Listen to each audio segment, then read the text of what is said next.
كما هو أهله والصلاة والسلام على سيد المرسلين وخاتم النبيين أبي القاسم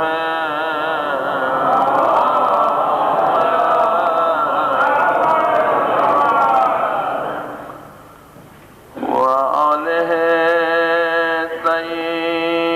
الطيبين الطاهرين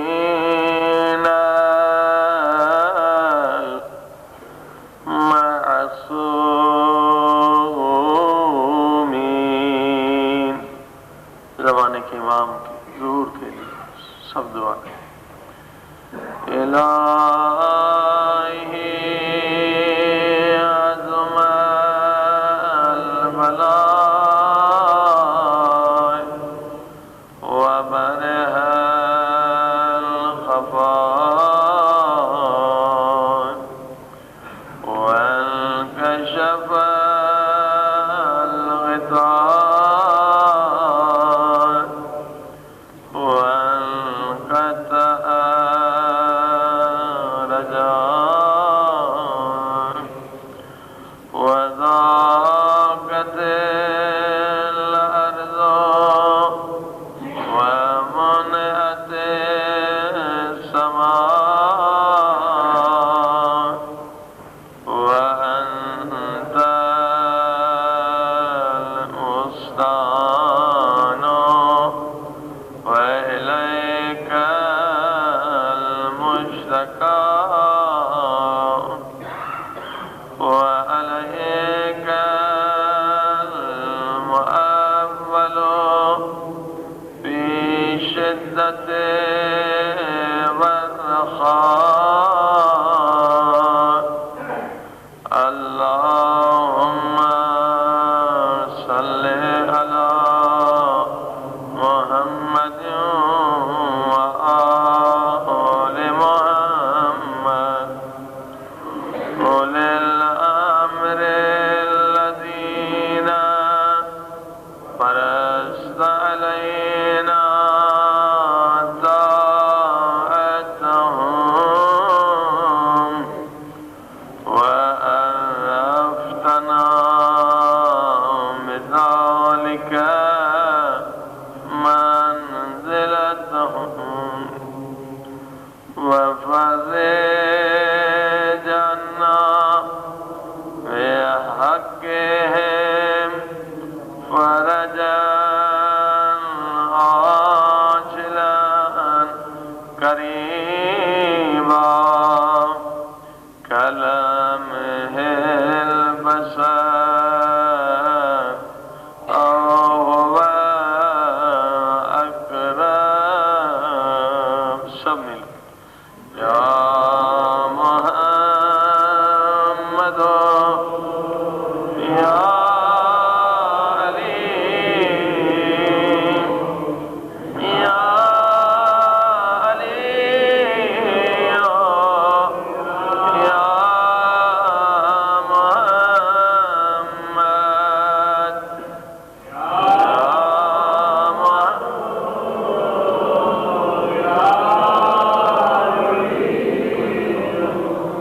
يا علي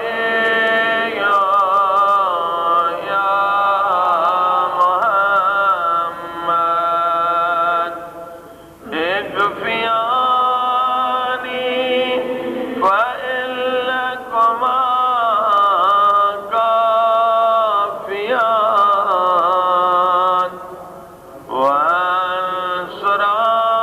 وانصراني فإنكما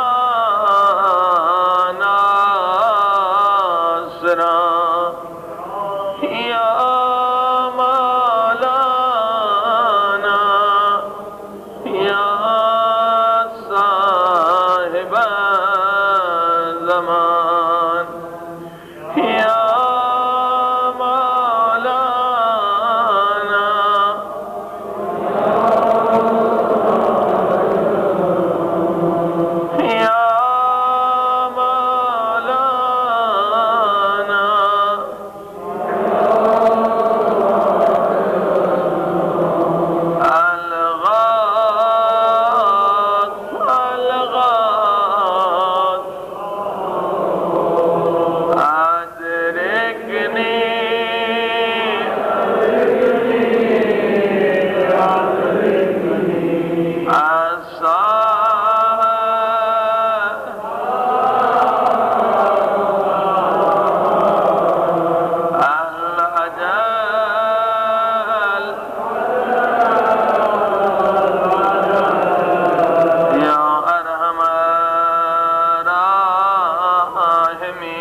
محمد وآلہ الطاہرین صلوات.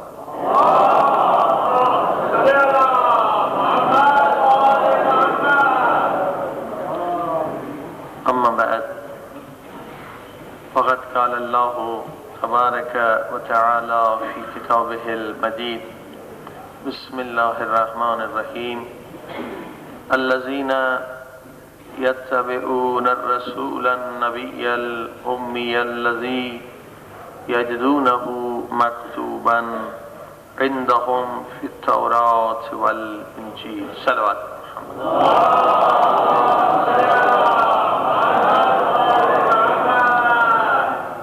سامعین. قرآن کریم ہمارے پیارے رسول خدا حضرت محمد مصطفیٰ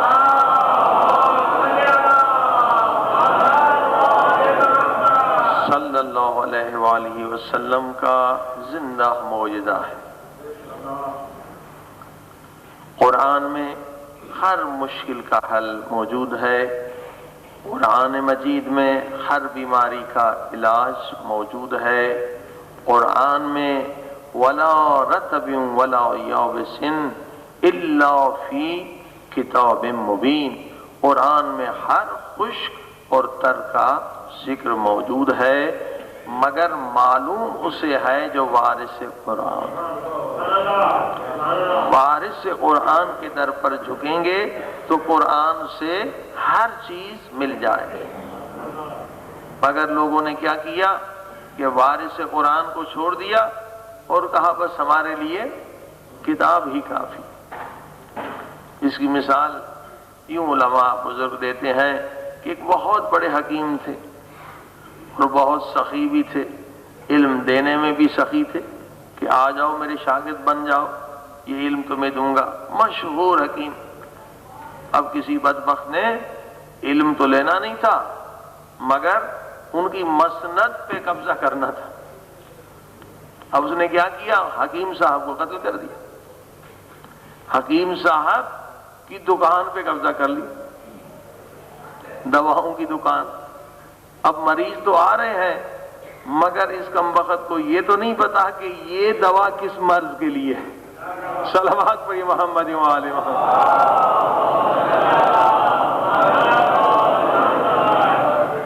پوری دکان دواؤں سے بھری ہوئی ہے, ہر مرض کی دوا تو ہے مگر اس جاہل کو یہ نہیں پتا, اس قاتل کو یہ پتا نہیں کہ جناب یہ کس مرض کی دوا ہے.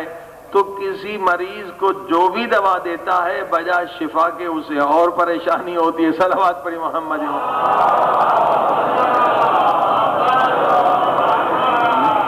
تو عزیزان گرامی, کسی حکیم کی دواؤں پر قبضہ کرنے سے حکیم کوئی نہیں بن جاتا. دوا کے ساتھ حکیم کی بھی ضرورت ہوتی ہے. عزیزان گرامی, اسی لیے یہ قرآن وہ کتاب ہے جس میں ہر مرض کی دوا ہے مگر وارث قرآن کون ہے جن کے لیے یہ مقام ملتا ہے کہ وارث قرآن جب منبر پر آ جائے اور قرآن کو کھول کے بیٹھ جائے تو کہتے ہیں سلونی سلونی, پوچھو پوچھو جو کچھ پوچھنا.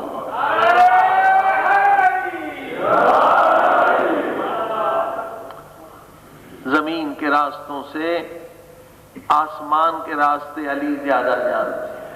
پوچھو جو کچھ پوچھنا. توجہ فرمائی آپ نے. اللہ اکبر. ہر خشک و تر کا علم قرآن کے اندر موجود ہے. تو اب اگر کوئی کہہ دے کہ میں وارث قرآن ہوں تو اسے پہچاننا مشکل نہیں ہے. وارث قرآن وہی ہو سکتا ہے جو ہر سوال کا جواب دے سکے. صلوات پڑھی محمد و آلہ.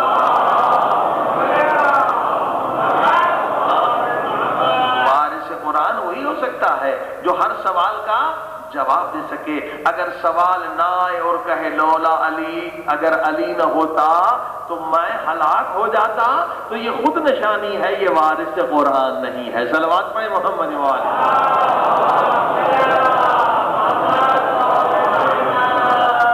وارث قرآن کے پاس ہر خشک اور تر کا علم موجود ہے. اب یہاں پر بعض لوگ اعتراض بھی کرتے ہیں, وہ بھی سنتے چلیں. کہتے جناب آپ کہتے ہیں کہ قرآن میں ہر خشک اور تر کا ذکر ہے، ہر چیز کا علم ہے، کیمسٹری کا ہے، فزکس کا ہے، سائنس کا ہے، جغرافی، تاریخ، سب چیزیں ہیں، بالکل ہے، اس میں کیا شک ہے، اللہ کا کلام ہے، اس میں ہر خشک و تر کا ذکر ہے۔ کہ جناب اس قرآن مجید میں آپ 1,24,000 انبیاء کے نام تو ذرا دکھوا دیں۔ اب جو قرآن مجید آپ پڑھیں گے تو 1,24,000 انبیاء کے نام قرآن میں نہیں ہے، 24-25 کے قریب انبیاء ہیں، ان کے نام ہیں۔ اب ہمارا دعویٰ کیا؟ قرآن کا خود دعویٰ ہے، ہمارا تو ایمان ہے کہ قرآن میں ہر خشک اور تر کا ذکر ہے اور یقیناً ہے، مگر ظاہراً تو 1,24,000 انبیاء کے اسماء گرامی نہیں ہے۔ کہتے بھائی کہاں ہوگا؟ عزیزان گرامی، اب اس مسئلے کو بہت آسان مثال کے ساتھ بیان کریں کہ بچے بھی سمجھ جائیں۔ صلوات پڑھی محمد و آلہ۔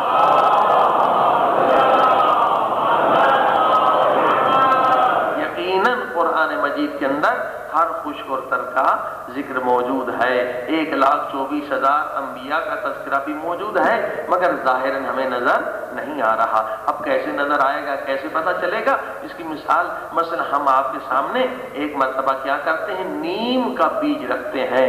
نیم تو بہت بڑا درخت ہے، اس کا بیج چھوٹا ہے، ہاتھ پہ آ جاتا ہے۔ ہم کہتے ہیں بھائیو سنو، بزرگوں سنو، یہ جو نیم کا بیج ہے نا، اس کے اندر جڑ بھی چھپی ہوئی ہے، اس کے اندر ٹہنیاں بھی چھپی ہوئی ہیں، اس کے اندر پتے بھی چھپے ہوئے ہیں، اس کے اندر پھل بھی چھپی ہوئی ہے۔ تو کیا آپ انکار کریں گے کہ مولوی صاحب جھوٹ بول رہے ہیں؟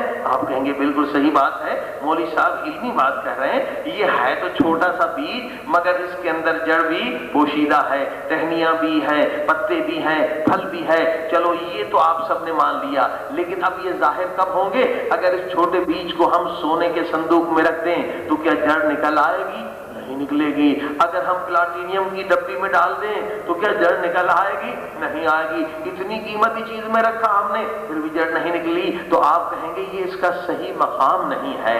صحیح مقام کیا ہے؟ جب اس جڑ کو ہم مٹی یعنی تراب کے دامن میں دیں گے تو جڑ بھی نکلے گی، ٹہنیاں بھی نکلیں گی، پتے بھی نکلیں گے، پھل بھی نکلیں گے، کیونکہ اب یہ جو چھوٹا سا بیج ہے وہ اپنے صحیح مقام پر آ گیا۔ پہلے اس میں سب کچھ تھا مگر ظاہر نہیں تھا۔ ظاہر کب ہوا؟ جب یہ اپنے اصلی مقام پر آ گئے، جب یہ بیج تراب کے دامن میں آ گئی تو ہر چیز ظاہر ہو گئی۔ تو یاد رکھیے اسی طرح سے جب قرآن ابو تراب کے دامن میں آئے گا،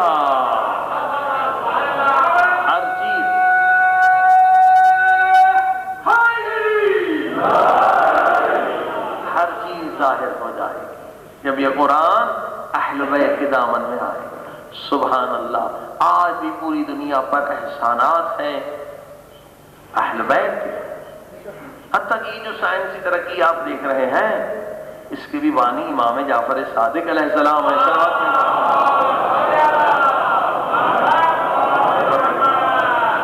نہ سمجھیے کہ یہ سارے انگریزوں نے خود کی ہے، نہیں، جتنی ترقی ہے، لائٹ دیکھ رہے ہیں، ٹیلی فون دیکھ رہے ہیں، سائنس جتنی ترقی ہے، اس کے بانی جو ہے وہ امام جعفر صادق علیہ السلام ہے۔ کیسے؟ آج ہر کتاب میں آپ دیکھ سکتے ہیں کہ جابر بن حیان is the father of chemistry۔ ٹھیک، ہر انگریز نے لکھا ہے، ہر لائبریری میں آپ دیکھ سکتے ہیں کہ جابر ابن حیان جو ہے وہ کیمسٹری کا باپ ہے، اور یہ جتنی ترقی ہے کیمسٹری کی وجہ سے ہے۔ اگر کیمسٹری علم کیمیا نہ ہوتا تو دنیا ترقی نہیں کر سکتی۔ جتنی چیزیں بنتی ہیں وہ کیمسٹری سے بنتی ہیں، کیمیکل ری ایکشن سے بنتی ہیں، گاڑیاں ہوں، جہاز ہوں، جو کچھ بھی ہیں۔ تو کہتے ہیں کہ فادر آف کیمسٹری کون ہے؟ جابر ابن حیان از فادر آف کیمسٹری۔ یہ ہے کیمسٹری بنانے والا، یہ ہے دنیا کو علم کیمیا سکھانے والا، یہ ہے دنیا کو علم سائنس بتانے والا۔ تو عزیزان گرامی، جابر ابن حیان کی جتنی کتابیں اٹھا کر دیکھ لیں، ہر کتاب میں یہ کہتا ہے ان امام جعفر صادق علیہ السلام۔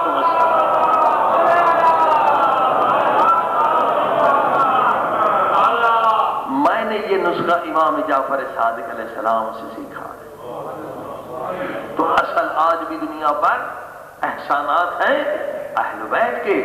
اللہ اکبر. مگر یہ مسلمانوں کی بدبختی ہے کہ ہم علم کی طرف متوجہ نہیں ہوئے. ایک ہمارے دوست نے لندن میں بتایا کہ برٹش لائبریری کے اندر خانے میں جو عام لوگوں کے لیے دکھانے کے لیے کتابیں نہیں ہیں، کہا عربی میں 40,000 نسخے تھے جو عوام کے لیے نہیں، وہ سارے یہیں سے مسلمان ملکوں سے لوٹ کر گئے. کہا اس کا مجھے مائکرو فلم بنانا تھا اور وہ ہر آدمی جا ہی نہیں سکتا تھا کیونکہ عربی کا ماہر بھی تھا، یہ سب کچھ تھا، تو مجھے اس کی انڈیکس بنانے کے لیے بھیجا گیا ابھی چند سال پہلے. 40,000 ایسی کتابیں ہیں جو تہخانے میں ہیں اور عوام کے لیے نہیں ہے. اسی سے ان لوگوں نے ترقی کی ہے، اسی سے ان لوگوں نے اصول سیکھے ہیں. عزیزان گرامی، مگر ہم مسلمان کیوں پیچھے رہ گئے؟ کیونکہ ہم میں سے اکثر لوگوں نے قرآن کو تو لے لیا، اہل بیت کو چھوڑ دیا. صلوات پڑھیں محمد.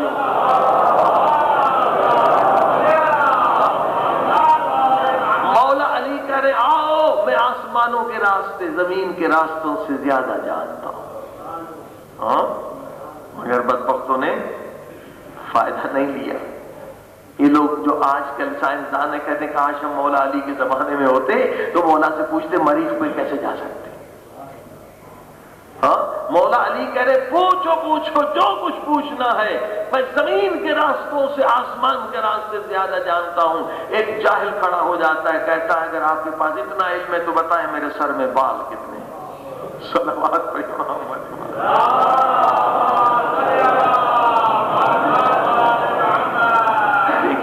مولا بیچارے علم دے رہے ہیں اور وہ کیا سوال کر رہے ہیں کہ آسمان کے راستے بتاؤں. وہ کہتے کہ اگر آپ کے پاس اتنا علم ہے تو بتائیں میرے سر میں بال کتنے ہیں. تو مولا نے کہا اگر میں بتا دوں تو تم یقین کیسے کرو گے کہ میں نے صحیح بتایا؟ تم گن تو سکتے نہیں. تو مولا نے کہا اس سوال کا جواب یہ ہے کہ جتنے آسمان میں ستارے ہیں اتنے تیرے سر میں بال ہیں. صلوات پڑھی محمد.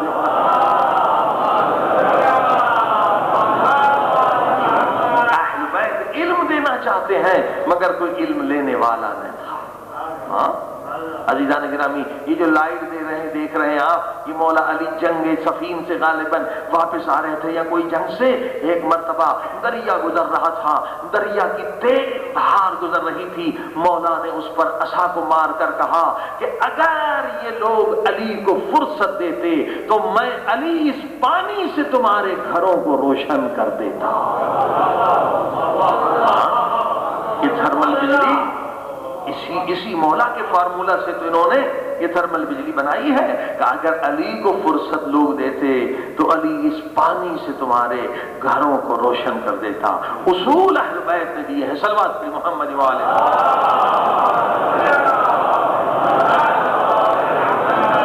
بہرحال بہت ایک الگ بحث ہے سائنٹیفک. بہت سارے اصول ہیں جو امام جعفر صادق علیہ السلام نے اپنے ساتھ.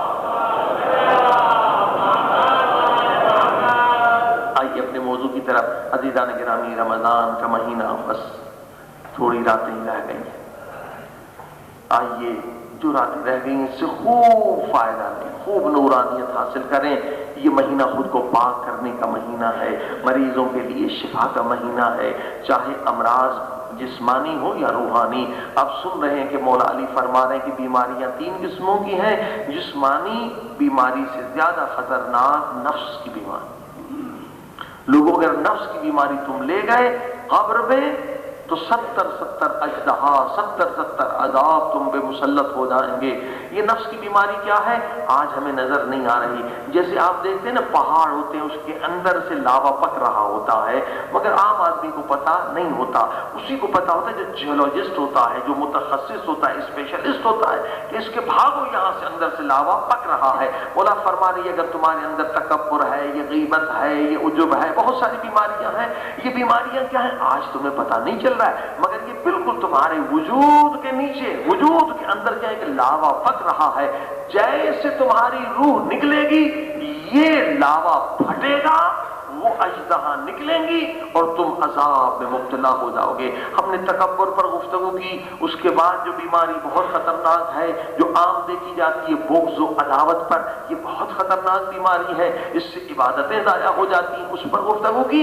دن بہت کم ہے، اور بھی خطرناک بیماریاں ہیں جن سے بچنا ہے۔ آج ایک بہت خطرناک بیماری جو روح کے لیے کینسر کی طرح خطرناک ہے، اس کے بارے میں ذکر کرنا چاہتے ہیں۔ اللہ کے پیارے رسول سرکار حضرت محمد مصطفیٰ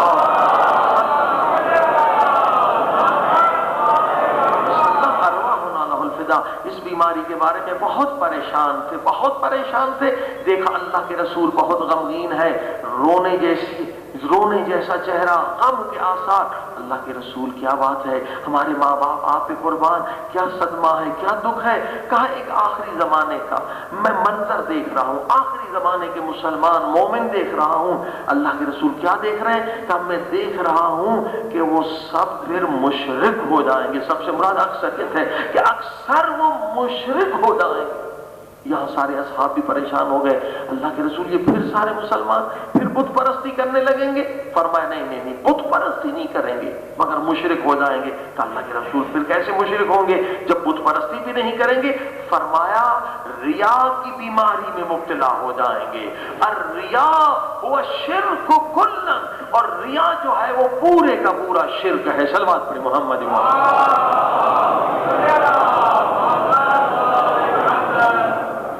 یہ بیماری جس کے لیے اللہ کے رسول بہت ہی پریشان تھے، غمزدہ تھے کہ میری امت کی اکثریت جو ہے آخری زمانے میں ریا کی مرض میں مبتلا ہو جائے گی۔ نماز پڑھیں گے مگر اللہ کے لیے نہیں، لوگوں کو دکھانے کے لیے۔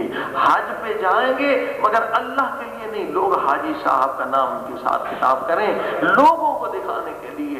زکوٰۃ دیں گے، صدقات دیں گے، خیرات دیں گے مگر اللہ کے لیے نہیں بلکہ لوگوں میں مشہور ہونے کے لیے۔ صلوات پڑھیں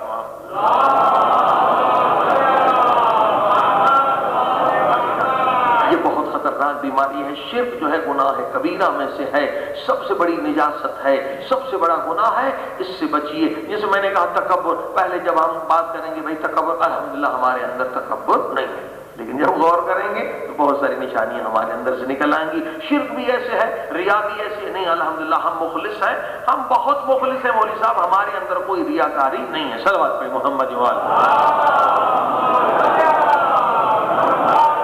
عزیزان گرامی، اب ایک آیت سن لیں اور پھر آپ اندازہ لگائیں کہ ہمارے اندر شرک ہے یا نہیں۔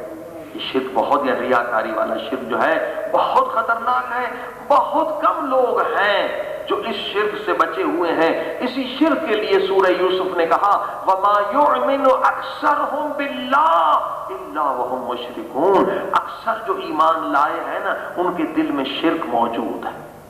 اکثر لوگ اس بیماری میں مبتلا ہیں۔ یہ ریاکاری والا شرک ہے، یہ بت پرستی والا شرک نہیں ہے۔ الحمدللہ ہم میں سے کوئی بت پرست نہیں، مگر یہ ریاکاری والا شرک جو ہے قرآن نے کہا، سورہ یوسف نے کہا 12ویں سورہ وَمَا يُؤْمِنُ، اکثر جو ہے اس شرک میں مبتلا ہے۔ اب ابھی پہلے آیت سنیں گے پھر اس شرک کی نشانیاں۔ صلوات پڑھیں محمد وآلہ۔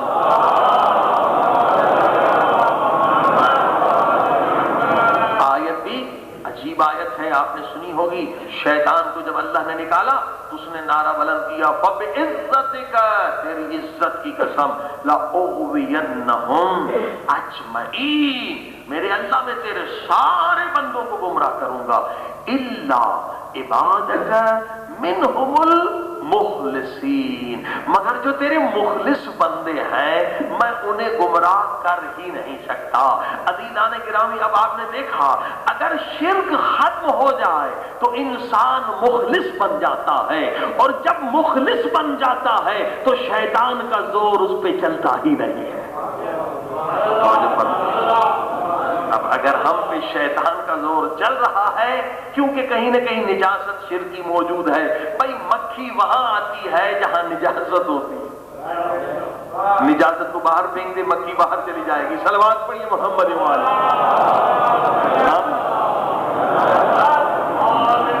یہ شیطان جو ہے نا مکھی کی طرح ہے، اگر ہم اپنے اپنے دل سے شرک کو نکال دے تو شیطان بھی نکل جائے گا، مگر یہ تبھی آتا ہے کیونکہ کہیں نہ کہیں شرک کی نجاست موجود ہے۔ اب آئیے مولا علی سے ہی نسخہ سناتے ہیں، مولا علی کیا بتلاتے ہیں نشانیاں شرک کی۔ صلوات پہ محمد وآلہ۔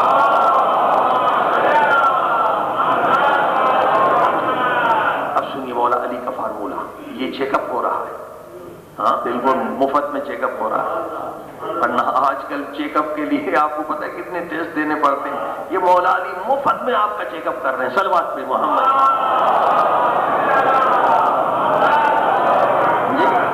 یہ اہل بیت کی لیبارٹریز میں آپ آ گئے، اب آپ کا ٹیسٹ ہوگا کہ آپ کے اندر ریا ہے یا نہیں۔ مولا علی فرماتے ہیں ریاکار کی نشانیاں، مولا وہ بتائیں کیا نشانیاں؟ فرمایا ریاکار جب اکیلے میں عبادت کرتا ہے تو بہت سست عبادت کرتا ہے، لیکن جب مجمع میں آ کے عبادت کرتا ہے تو بڑی چست عبادت کرتا ہے۔ اب مثال دے دوں آسان، بچے بھی سمجھ جائیں۔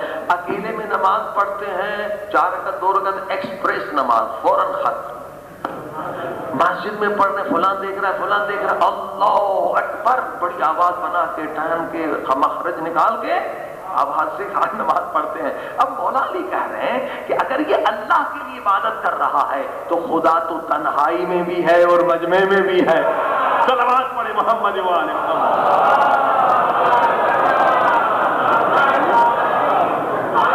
یہ عبادت میں فرق کیوں آ گیا؟ تنہائی میں کوئی خشوع خضوع نہیں، کوئی مخرج نہیں، بڑی ایکسپریس نماز ہے، اور یہاں مسجد میں مجمع میں بڑا بن ٹھہن کے اللہ اکبر کہہ رہا ہے، بڑی ہی ترتیب سے جا رہا ہے۔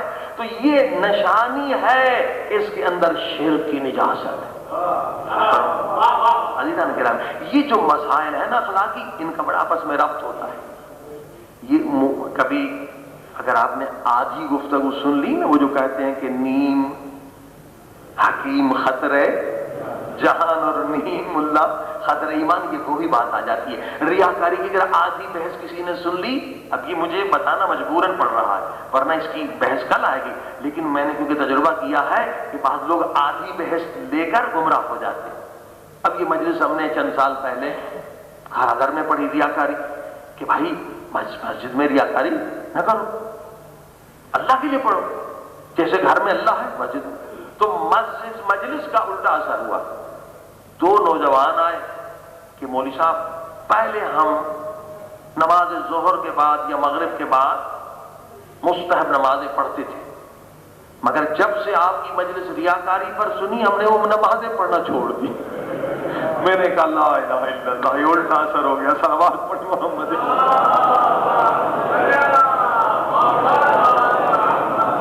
یہ بڑا خطر۔ ہمارے استاد ہیں خدا میں طول عمر دے، آیت اللہ مظاہری صاحب کہتے ہیں کہ دیکھو جب تم علم حاصل کرتے ہو نا، یہ علم ہے نا اہل بیت کا، مولا علی کا فرمان یہ علم ہے، قرآن یہ علم ہے، حدیث یہ علم ہے، جب تم علم حاصل کرتے ہو تو یہ تمہارا نفس امارہ بھی علم حاصل کر رہا ہے۔ خطرہ یہی ہے کہ صرف آپ اکیلے عالم نہیں بن رہے ہیں، اب یہ نفس امارہ بھی علم حاصل کر رہا ہے، اب یہ آپ کو گمراہ کرے گا اسی علم کے ذریعے سے۔ ہوشیار رہیے گا۔ کیسے؟ مثلا ریاکاری پر آپ نے مجلس سنی کہ ریاکاری نہیں ہونی چاہیے، ہر کم اللہ کے لیے ہو، جیسے نوجوانوں کا قصہ سنا۔ اب آپ اٹھے نماز تہجد کے لیے، نفس کہے گا مولوی صاحب نے نہیں پڑھا تھا، لوگ دیکھ رہے ہیں، ریاکاری ہو جائے گی، سو جاؤ۔ اب آپ نے دیکھا جو علم آپ نے حاصل کیا اسی علم سے نفس میں گمراہ کر رہا ہے۔ کہہ رہے مولوی صاحب نے کہا نا کہ ریاکاری نہیں ہونی چاہیے، اب میں نماز تہجد کی لوٹ لوں، وہ دیکھ رہا ہے وہ دیکھ رہے ہیں، وہ تو کہیں گے بھائی یہ ریاکاری ہے، لوگ دیکھیں گے نماز تہجد پڑھ رہا ہے۔ اب آیت اللہ کہتے نہیں نہیں، اب اگر یہ اس طرح سے تمہیں نفس دھوکہ دے تو فوراً اس پہ لعنت کرو، فوراً شیطان پہ لعنت کرو، اعوذ باللہ کہو، اور اس سے کہو کہ اے نفس مجھے کوئی دیکھے یا نہ دیکھے، 1000 لوگ دیکھیں، مگر میں ان کے لیے نہیں پڑھ رہا، خدا کے لیے پڑھ رہا ہوں۔ صلوات پڑھی محمد وآلہ۔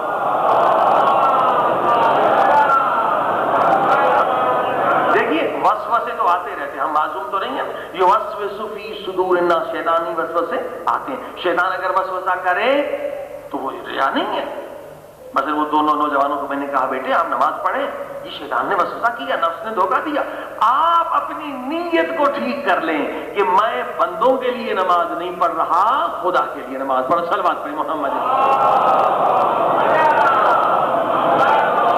تو یہ یہاں بڑے نازک مسئلے ہوتے ہیں، لہذا دونوں پہلو بیان کرنے بہت ضروری ہیں. تو مولا فرماتے ریاکار اکیلے میں عبادت کرتا ہے سست ہوتا، یہ نشانی، اور جب مجمع میں چست ہوتا. ٹھیک. اور دوسری نشانی فرمایا ریاکار نیک عمل کرنے کے بعد انتظار کرتا ہے کہ کوئی آئے اور اس کی تعریف کرے. اب اس مرض میں آپ کم مبتلا ہیں، ممبر پہ آنے والے ہم جیسے مولوی زیادہ مبتلا ہیں. جہاں کوئی نقطہ اچھا بیان کیا آپ نے واہ واہ نہیں کی، وہی مولوی ذاکر غصے میں آتا، ہائے ہائے ہائے نہیں سمجھے. محمد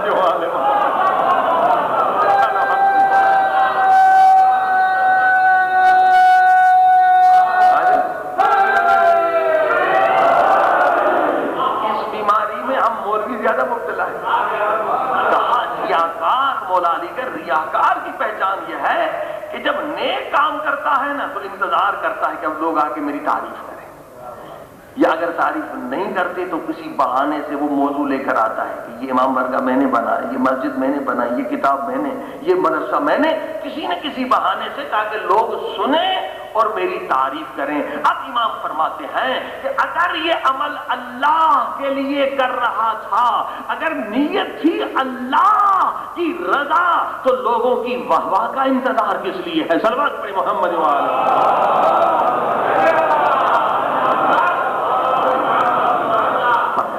یہ ریاکاری ہے، یہ ریاکاری سے بچو. یہ دو نشانی آپ نے سنی. اللہ اکبر. عزیزان گرامی اب ایک حدیث آتی ہے، صلوات پڑھیں محمد وآلہ.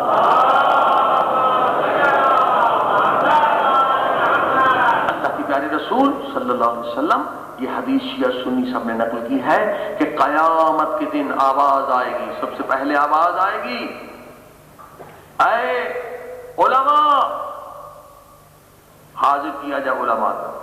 وہ علماء جو دنیا میں اسٹیجوں پر گئے مگر انہوں نے امر بالمعروف نہیں کی. ہاں جی، امر بالمعروف کریں تو لوگ واپس نہیں کریں گے. تو فرمائیے نا، امر بالمعروف کریں گے تو لوگ واپس نہیں کریں گے. ایک مولوی صاحب بہت بڑے علامہ سے کہا گیا کہ بلا ہماری کتنی نوجوان بچیاں ہیں پردہ نہیں کرتی ہیں، غیرت کا مسئلہ ہے، شرم کا مسئلہ ہے، حیا کا مسئلہ ہے، ذرا ایک دو حدیث ممبر سے کہہ دیں. مولوی صاحب کا جواب سنیے. مولوی صاحب کہتے ہیں اچھا تم کوئی مجھ سے انتقام لے رہے ہو.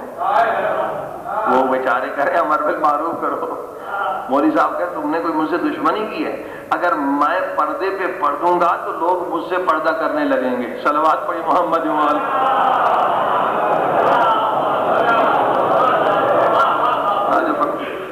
یہ ریاکاری میں مبتلا کہ کوئی میرے مجمع میں آئے گا نہیں. اگر میں چٹی پٹی باتیں نہیں بتاؤں گا اور سخت سخت باتیں سناؤں گا تو میرا مجمع خراب کرنے آئے ہو تم. عزیزان گرامی ایسے حدیث شیعہ سنی کتابوں میں علماء کو لایا جائے گا جنہوں نے امر بالمعروف نہیں کیا، اللہ کی رضا کے لیے بات نہیں کی، ممبر کا حق ادا نہیں کیا، صرف لوگوں کو خوش کرنے کے لیے نعرے لگائے. اب خدا کی آواز آئے گی، بتاؤ میں نے علم جیسی تمہیں دولت عطا کی، تم نے کیا کیا؟ کہیں گے مالک گلی گلی گئے، شہر شہر گئے، ملک ملک گئے، بچوں سے دور، بیوی سے دور، تیرے دین کی تبلیغ کرتے رہے. خدا کی آواز آئے گی جھوٹ بول رہے جھوٹ بول رہے ہو. جب تم تبلیغ کرتے تھے لوگ تمہارے دلوں کے حال سے واقف نہ تھے، مگر میں تمہارے دلوں کے حال سے واقف تھا. تم وہی بات کہتے تھے جو لوگوں کو پسند ہوتی تھی، وہ بات تو نے کب کہی جو اللہ کو پسند تھی؟ تو نے میری عبادت میں بندوں کو شریک کیا، اور شرک سے بڑا کوئی گناہ نہیں، فرشتوں انہیں جہنم میں پھینک. اللہ سب کو محفوظ رکھے کہ ان علماء سو میں ہمارا شمار نہ ہو. عزیزان گرامی اس کے بعد کیا ہوگا؟ بہت بڑے پیسے والوں کو لایا جائے گا کہ میں نے تمہیں دولت دی، لکھ پتی ارب پتی بنایا، بتاؤ تم نے کیا کیا؟ کہ میرے مالک ہم نے بہت دین کی خدمت کی، اتنے مدرسے بنائے، اتنی مساجد بنائی، اتنے امام بارگاہ اسپتال.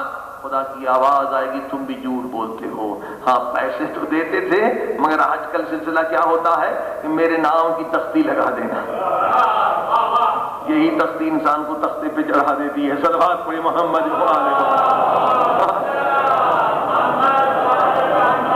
خدا کی آواز آئے گی تم نے بھی گناہ عظیم کیا، میری عبادت میں بدنوں کو شریک کیا، شرک سے بڑا کوئی گناہ نہیں، انہیں بھی جہنم میں پھینک دو۔ چلیے یہ بھی گئے جہنم میں، مگر ریاکاری کہیں بھی خدا کو پسند نہیں۔ اب آئیں گے مجاہد جو شہید ہو گئے، لوگ جن پر عاشق تھے، اتنا بڑا بہادر، اتنا بڑا شہید اللہ کی راہ میں شہید ہو گیا، اب ان کو لایا جائے گا۔ خدا پوچھے گا بتاؤ تم نے کیا کیا؟ کہا پروردگار نہ ہمارے پاس علم تھا نہ ہمارے پاس دولت، فقط تو نے جان دی تھی وہ تیری راہ میں قربان کر دی۔ خدا کی آواز آئے گی تم بھی جھوٹ بول رہے ہو، جب تم تلوار چلا رہے تھے ذرا اس وقت بتاؤ تمہاری نیت کیا تھی؟ لوگ تو نہیں دیکھ رہے تھے، جب تم تلوار چلا رہے تھے اس وقت تمہاری نیت میری رضا کے لیے نہیں تھی، بلکہ یہ تمہاری نیت تھی کہ لوگ تمہیں بہادر کہیں، تم ہیرو بننے کے لیے لڑ رہے تھے، میری رضا کے لیے نہیں۔ صلوات پڑھیے محمد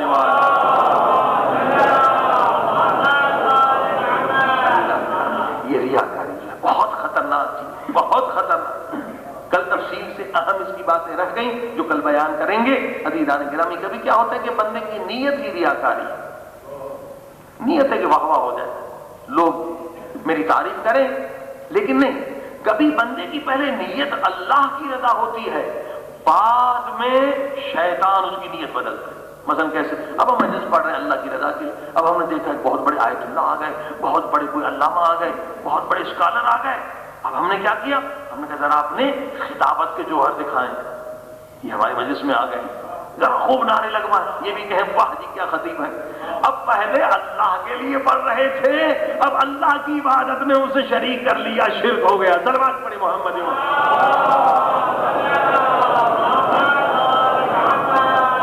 ایک لمحے کا دیر ہوتا ہے، ایک لمحے کی دیر میں انسان توحید سے شرک میں جا کے گرتا ہے۔ اللہ پھر اللہ کی رضا، اللہ اکبر۔ اور شرک کے لیے خدا نے قرآن میں کہا کہ انما خر من السماء، یہ جو مشرک شرک کرتا ہے وہ ایسے ہے، ایک مرتبہ اللہ کی رضا کے لیے کام کر رہے تھے، ہماری پرواز آسمانوں میں تھی، فرشتوں کی دعائیں لے رہے تھے، ایک مرتبہ جب بندے کے لیے ہم نے کام کیا تو آسمان سے آ کے زمین پہ گرے۔ اس کا عزیزان کرام یہ واقعہ سنیں، ایک مسلمان کا واقعہ، جہاد پر گئے۔ اب جہاد پہ جانا کوئی آسان کام ہے، جان کی بازی ہے، جان قربان کرنا، بچوں کو چھوڑنا، اولاد تو سب کچھ، مال ملکیت، گئے۔ اب پہلے اللہ کی رضا کے لیے لڑ رہے تھے، لڑے کافی تھے، اچانک شیطان نے نیت بدلی۔ اب اس نے کیا دیکھا، ایک کافر تھا، اس کے بعد بہت خوبصورت ایک گدھا تھا، گھوڑے کے برابر، موٹا ہٹا کٹا۔ اب اپنے دوست سے کہنے لگے میں جا رہا ہوں اس کافر کو ماروں تاکہ یہ گدھا مال غنیمت میں مل جائے۔ ہاں جی، پہلے اللہ کی رضا کے لیے لڑ رہے تھے، اب نیت بدل گئی، اب گدھے کے لیے لڑ رہے ہیں کہ گدھا بڑا خوبصورت ہے، اس کافر کو مار دوں تو یہ گدھا میرے مال غنیمت میں آ جائے گا۔ اب گئے لڑنے اور بتا کے گئے، بتا کر کے دوستوں کو میں جا رہا ہوں اسے مارنے، یہ گدھا مال غنیمت میں۔ اب اتفاق سے اس کافر نے اسے مار دیا تو اصحاب میں مشہور ہو گیا شہید راہ گدھا۔ صلوات پڑھی محمد وآلہ۔ اللہ کے لیے تو شہید نہیں ہوا، صلوات پڑھی محمد۔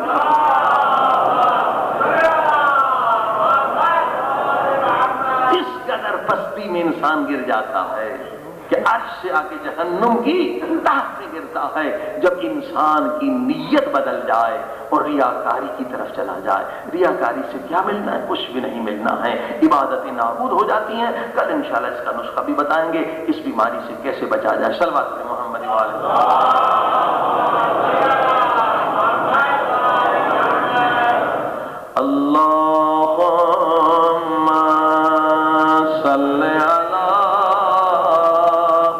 محمد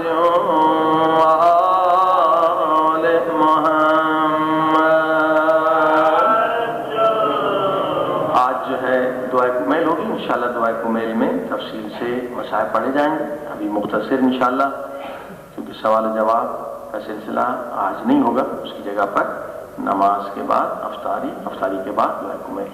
اور الحمدللہ اتفاق سے کچھ سیڑھیاں اور بھی مل گئی ہیں، اس میں 100 مجالس کی سیڑھی ہم ایک لائے ہیں، جس میں آپ سال بھر مجالس سے فیض حاصل کرتے رہیں. جیسے آپ نے حدیث سنی کہ جس دن انسان کے علم میں اضافہ نہ ہو تو گویا اس انسان پر اس دن عذاب ہے. تو انشاءاللہ ناشتہ کرتے وقت، کھانا کھانے وقت آپ مجلس لگا لیں. اس میں چند جو ہے ویڈیو، اکثر جو ہے آڈیو مجالس ہیں، 100 مجالس ایک سی ڈی پر لے جانا بھی آسان. اور الحمدللہ مفاتیح الجنان، کیونکہ دعائیں ہیں ہر مہینے کی، وہ بھی الحمدللہ ایک سی ڈی پر آ گئی ہیں. مفاتیح کا وزن 3-4 کلو ہے، اور لے جانا مشکل ہے، اور وہ بھی آواز کے ساتھ، ورنہ غلطی بھی ہو جاتی ہے پڑھنے میں. جتنی اہم دعائیں ہیں سال کی، وہ مختلف علماء ذاکرین کے آواز میں ہیں. مفاتیح کی سی ڈی بھی الحمدللہ موجود ہے. اور ایک تیسری سی ڈی جو ہے مناظرے اور کتابیں کی. یہ ہمارے اہل سنت کے ساتھ بہت سارے مناظرے ہوئے، اور بہت ہی اچھے ماحول میں، محبت میں، دوستی میں. یہ نہیں کہ تبرہ بازی ہو، انہیں بھگا دیا جائے. اس سے تو کوئی شیعہ نہیں ہوگا اگر آپ کسی کے پیر کو برا بھلا کہیں گے. بہت اچھے ماحول میں، اور انٹرنیٹ پر بھی وہ مناظرے ہیں، وہ کافی مناظرے ہیں. ان میں سے ان کے مفتی ہیں بغدادی، بغداد میں، ان کے آدھے عراقی ہیں آدھے پاکستانی ہیں، ان کی والدہ. ان کے ساتھ مناظرے ہیں ہمارے، وہ اس سی ڈی پر ہیں. اور بھی بہت سارے مناظرے، تقریباً جو سوالات پوچھتے ہیں، ماتم کیوں کرتے ہیں اور عزاداری پر جو اعتراضات ہیں، سبھی کے جوابات اس مناظرے میں ہیں. اور تقریباً 60 کے قریب کتابیں بھی ہیں. یہ جو ہے سیڑھیاں 3 نئی ہیں، اور 3 پرانی سیڑھیاں بھی جو ہیں وہ بھی موجود ہیں، مگر انشاءاللہ یہ نماز کے بعد، اور انشاءاللہ آرام سے، تاکہ شور بھی نہ ہو. اس لیے 2 افراد ہیں. اور سیڑھیوں میں جو ہے بعض وی سی ڈی ہیں، وہ وی سی ڈی پر بھی چلیں گی اور کمپیوٹر پہ. جیسے یہ فلم ہے اور وہ 60 سوال ہیں، یہ دونوں پر چلیں گے. باقی سی ڈی جو ہے وہ صرف کمپیوٹر پہ چلیں گی. لہذا یہ سب لوگوں کو انسٹال بھی کرنا پڑے گا. یہ مفاتیح انسٹال کریں گے تو پھر مفاتیح سن سکیں گے. صلوات پڑھیں محمد و آلہ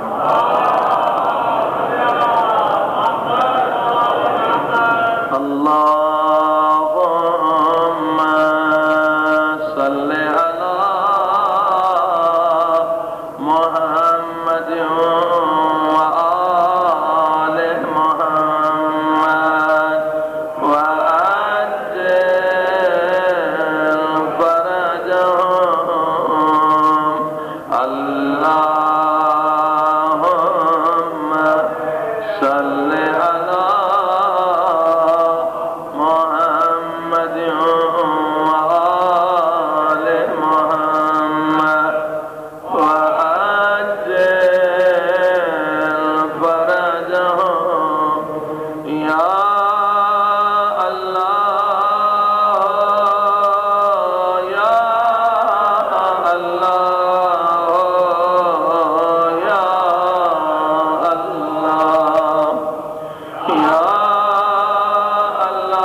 مگر مجھے نہیں معلوم میرے گناہ ختم ہوئے ہیں یا بھی باقی ہیں. خدا ان چند راتوں میں اپنے لطف و کرم سے میرے جو گناہ ابھی رہ گئے ہیں انہیں بھی بخش دے. اے خدا تجھے واسطہ ان مظلوم سید زادیوں کا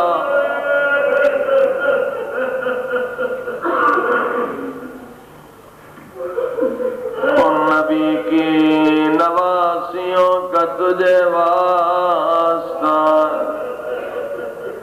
جن کے وارث بھی مارے گئے،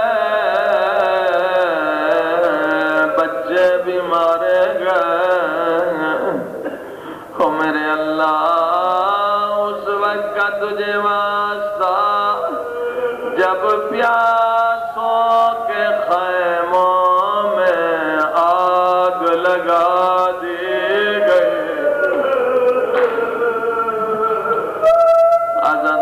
دعا کریں کوئی پیاسوں کے گھر میں آگ نہ لگے، اس گھر میں آگ نہ لگے جس میں پانی کی ایک بوند بھی نہ ہو، میرے اللہ۔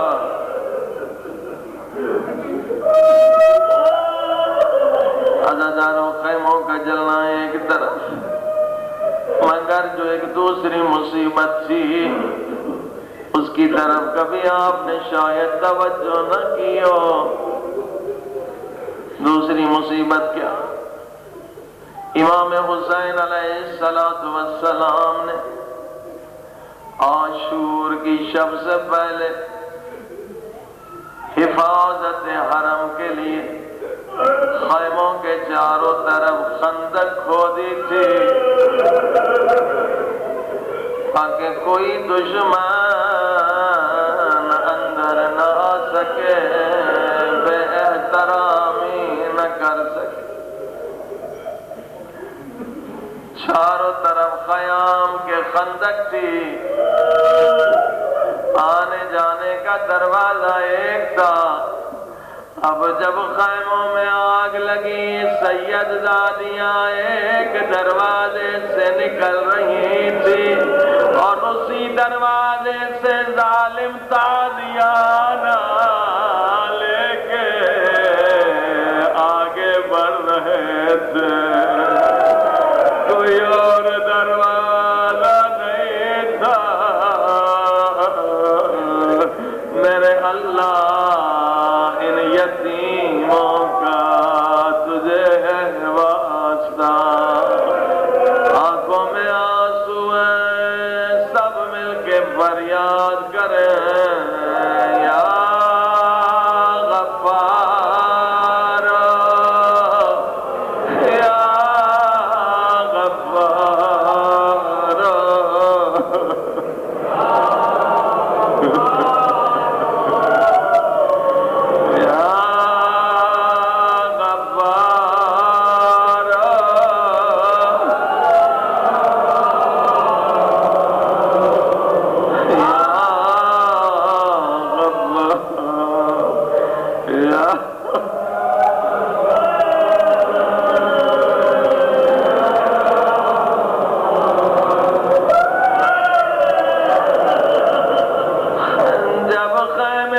نکلنے کا راستہ فقط ایک تھا،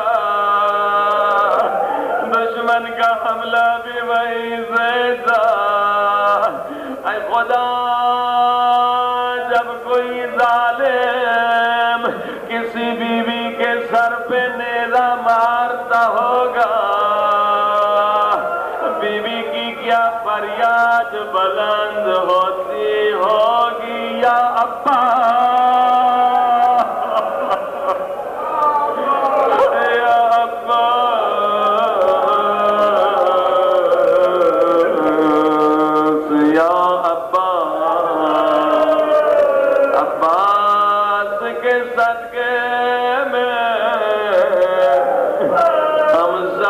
توبہ قبول کر دے یا غفار۔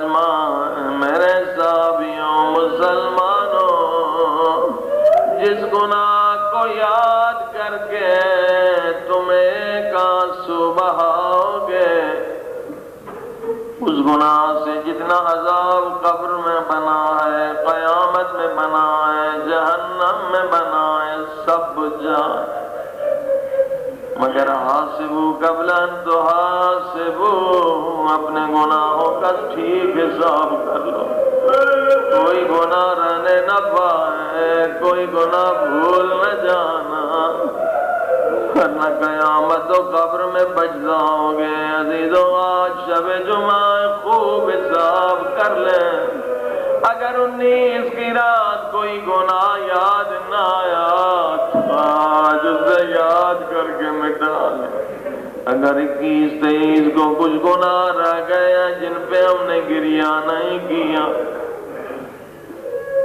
اللہ کے رسول فرماتے ہیں خوب دقت سے حساب کرو۔ ایک صحابی گیا، کمرہ بند کیا، کاغذ قلم لے کے بیٹھ گیا، جب سے بالغ ہوا تھا حساب کیا میں نے آنکھوں سے کتنے گناہ کیے، دفتر گناہوں سے کالا ہو گیا، پھر حساب کیا زبان سے میں نے کتنے گناہ کیے تھے، دفتر گناہوں سے کالا ہو گیا، مگر ایسی زبان میں لکھیں کوئی اور نہ سمجھے، کیونکہ خدا ستار ہے، اس نے چھپایا ہے، وہ راضی نہیں ہے کہ آپ اسے ظاہر کریں۔ ایک ایک عضو کے گناہ اس نے شمار کی، سوچنے لگا میری عمر نہیں معلوم کتنی رہ گئی ہے، کس کس گناہ پہ گریہ کروں، کسے چھوڑ دوں، ان گناہوں پہ تو رونے کے لیے مجھے 50-60 سال زندگی چاہیے۔ ایک مرتبہ رو کے کہا میرے اللہ میں سارے گناہوں پہ تو رو نہیں سکتا، مگر مجھ میں طاقت نہیں جہنم کے عذاب برداشت کرنے کی، میرے اللہ ایک معاملہ مجھ سے کر لے، جو بھی سزا دینی ہے مجھے اس دنیا میں دے دے، میرے اللہ دنیا کی سزا مختصر ہے، مجھے منظور ہے۔ ایک مرتبہ اس کی دعا قبول ہو گئی، زمین پہ گر گیا، رشتہ دار آ گئے، دیکھا اٹھ نہیں سکتا، بیٹھ نہیں سکتا، مگر مسکرا رہا ہے، رے اللہ تیرا شکر ہے تو نے میری دعا قبول کر۔ دوسرے دن نماز میں نہیں آیا، رسول خدا نے فرمایا وہ میرے پیارے صحابی کا، اللہ کے رسول نہیں معلوم آپ کی مجلس سے واپس گئے تھے، کمرے کو بند کر کے رو رہے تھے، اب ایسے مریض ہیں اٹھ بھی نہیں سکتے، بیٹھ بھی نہیں سکتے، رسول خدا نے کہا چلو اس کو دیکھنے چلیں، بیمار کا دیکھنا ثواب ہے۔ آئے اصحاب کے ساتھ، پوچھا بتا تجھے کیا ہو گیا، تو تو ٹھیک تھا، اللہ کے رسول آپ کی مجلس سے واپس آیا، میں نے آ کے گناہوں کو گنا، میرے گناہ میں شمار سے، میں نے کہا میں کس کس گناہ میں رہوں، کس کس کو بلا دوں، اے میرے اللہ کے رسول میں بہت راضی ہوں، پھر میں نے دعا کی میرے اللہ مجھ سے معاملہ کر دے، جو سزا مجھے دنیا میں دینی ہے وہ دے دے، مجھے آخرت کے عذاب سے بچا لے۔ بس یہ سننا تھا، رسول خدا کے چہرے پر پریشانی کے آثار آ گئے، فرمایا اے میرے صحابی یہ تو نے کیا غلطی کی، رسول خدا کے جواب سنے، اے میرے صحابی تو نے یہ کتنی بڑی غلطی کی، اللہ کے رسول میں تو بہت راضی ہوں، میں خوش ہوں۔ رسول خدا نے کہا کریم کے دروازے پہ گئے تھے، جو بھی مانگتے تجھے مل جاتا، تو نے جا کے وہاں یہ کہنا تھا ربنا آتنا فی الدنیا حسنہ وفی الآخرۃ حسنہ، میرے اللہ اللہ مجھے دنیا میں بھی بخش دے اور مجھے آخرت میں بھی بخش دے. اللہ خدا تجھے دنیا میں بھی بخش دے آخرت میں بھی بخش دے. یہ تو نے کیا کیا؟ عزیز و مصاحب انشاءاللہ دعا کو میل میں پڑھیں. اے خدا ہم بھی یہی کہہ رہے ہیں ہمیں دنیا میں بھی بخش دے ہمیں آخرت میں بھی بخش دے. اے میرے اللہ ہمارے سارے گناہوں کو بخش دے, ہمارے والدین کے گناہوں کو, مومنین و مومنات کے گناہوں, ریاکاری سے, تکبر سے, بغض سے, ان ساری نجاستوں سے ہمیں نجات. تمام صفات نورانی ہمیں اس ماہ میں نصیب فرما. ہماری توبہ اس مہینے میں قبول فرما, ہماری دعاؤں کو اس مہینے میں قبول فرما. جو مومنین دور دور سے نیک تمنا نیک دعائیں لے کر آئے سب کی دعاؤں کو مستجاب فرما. میرے اللہ موت نہ دینا مگر جب تک گناہوں سے توبہ مکمل نہ کر لیں. موت نہ دینا جب تک قبر کو نورانی نہ بنا دے. مرحومین کے لیے سورہ فاتح.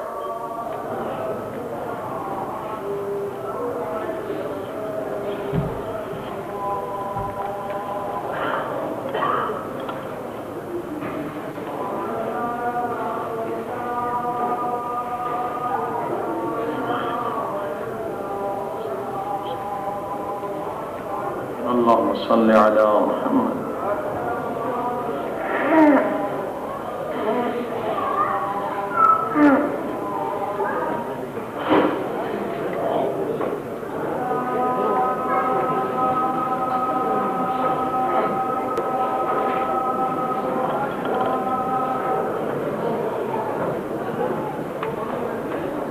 Okay.